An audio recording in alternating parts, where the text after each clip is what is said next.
beyle delin ya.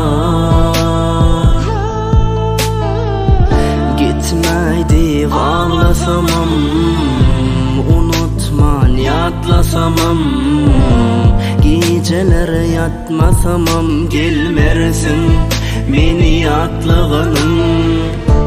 Unutmurum hiçem derdime dertleştin men gece, dedim gitmen hiçem gittin.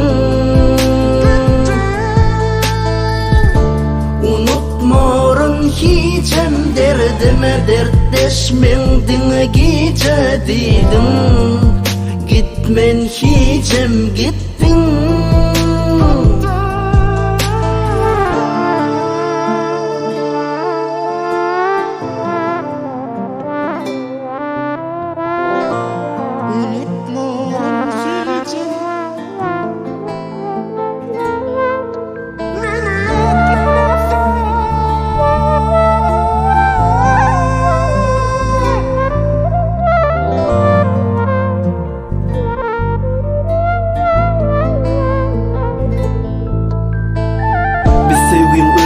Ne edip dözsün bize dözmeni, yanan yürek korkuya tezedin ınanıp birini yine söymeni. Vakt geçerle bulun bilyenle, pasıllar mana seni unutturur.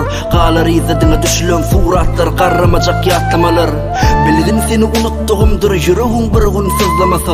Unudan günümdür seni bir gün, sen kuluğun asla şınlaması. Men üçün var zadet yedi deyip belki bir gün mana düşünürsün. Ökünürsün yönü men seni del bilgin, sen meni yitirensin. Yolu sağın tek bir gün akbal, yine belki bizi sataştırır. O gün yöne sana anamım olmaz, sebep yüreğim yanıp durun.